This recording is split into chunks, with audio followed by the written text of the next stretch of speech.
Hello. അപ്പോൾ ഇന്ന് ഒരു 8ൻ്റെ പണി കിട്ടിയ ദിവസമാണ് കേട്ടോ.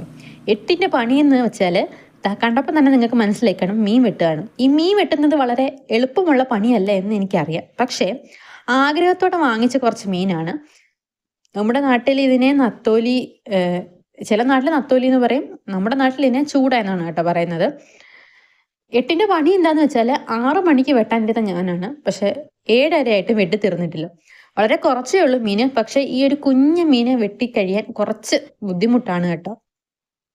രാത്രി ആയതുകൊണ്ട് തന്നെ നല്ല കൊതുകിന്റെ കടിയും അതുപോലെ തന്നെ നല്ല കട്ടുറുമ്പിന്റെ കടിയൊക്കെ ഇങ്ങനെ കൊള്ളുന്നുണ്ട്. അപ്പം ഇതൊക്കെ സഹിച്ചാണ് മീൻ വെട്ടുന്നത്. കൂടെ കുറച്ച് പൂച്ചക്കുട്ടികൾ നമ്മുടെ കൂടെ ഉണ്ട്. ഇതാണ് കേട്ടോ മീന്. വെട്ടി ക്ലീൻ ചെയ്ത് നല്ല വൃത്തിയാക്കി കഴുകി ഒക്കെ വെച്ചിട്ടുണ്ട്. ഇതൊന്ന് പീര വെക്കാം എന്ന് വിചാരിക്കുന്നു. ഇത് കറിയും വെക്കും കേട്ടോ. എല്ലാം ഒരേ രീതിയിലാണ്. അപ്പം ഞാൻ എങ്ങനെയാണ് വെക്കുന്നതെന്ന് നിങ്ങൾക്ക് പറഞ്ഞു തരാം. ആദ്യം കുറച്ച് തേങ്ങ ചിരകിയിട്ട് നമ്മുടെ മിക്സിയിൽ ഇടുക. അതിനുശേഷം കുറച്ച് മുളക് പൊടി, കാശ്മീരി മുളക് പൊടി വേണമെങ്കിൽ ഇടാം, അല്ലാത്ത മുളക് പൊടി വേണമെങ്കിലും ഇടാം. കളർ ആവശ്യമായിട്ടുള്ളവർക്ക് കാശ്മീരിയോ ഒക്കെ ചേർക്കാവുന്നതാണ്. അതിനുശേഷം കുറച്ച് മല്ലിപ്പൊടി ആഡ് ചെയ്യാം. അതിനുശേഷം കുറച്ച് മഞ്ഞൾപ്പൊടി ആഡ് ചെയ്യാം. അതിനുശേഷം കുറച്ച് ഒരു കാന്താരി മുളക്, ഏകദേശം 2-3 കാന്താരി മുളക് എടുക്കുക കേട്ടോ. എരിവ് ആവശ്യമുള്ളവർക്ക് അതിനനുസരിച്ച് ഉപയോഗിക്കാം. അതിനുശേഷം മിക്സിയിലിടുക, ഒന്ന് ചതച്ചെടുക്കുക. ജസ്റ്റ് ഒന്ന് ചതച്ചാൽ മാത്രം മതി, ഒന്ന് അരയണ്ട, വെള്ളം ഒന്നും ചേർക്കേണ്ട ആവശ്യമില്ല. ജസ്റ്റ് ഒന്ന് ചതച്ചെടുക്കുക കേട്ടോ, ഒരു സെക്കൻഡ്. അപ്പോൾ നമ്മുടെ കയ്യിൽ എടുത്തു കഴിഞ്ഞ് ഇങ്ങനെ ഉരുട്ടാൻ പറ്റുന്ന പാകത്തിന് ആ ഒരു ഇതിൽ നമ്മൾ തോരനൊക്കെ ചതക്കത്തില്ല, ഒന്ന് പെരട്ടിയെടുക്കുക എന്നൊക്കെ പറയും നമ്മുടെ നാട്ടിൽ.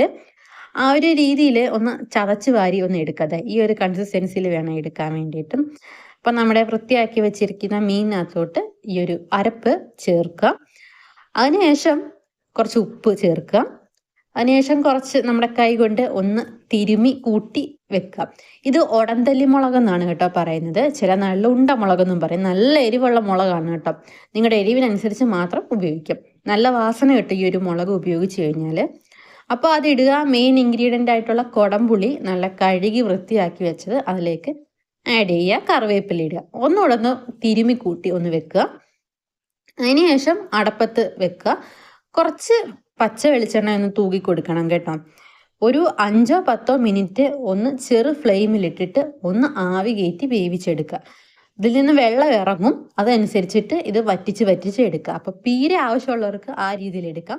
വെള്ളം കൂട്ടി ആഡ് ചെയ്യുന്നവർക്ക് അങ്ങനെ എടുക്കാം കേട്ടോ. അതൊരു കറിയായിട്ടാണ് അങ്ങനെ വെള്ളം കൂട്ടി ആഡ് ചെയ്യുന്നത്. പക്ഷെ ഞാൻ ഇവിടെ പീരയാണ്. അപ്പോൾ ട്രൈ ചെയ്ത് നോക്കാം. ഓക്കേ.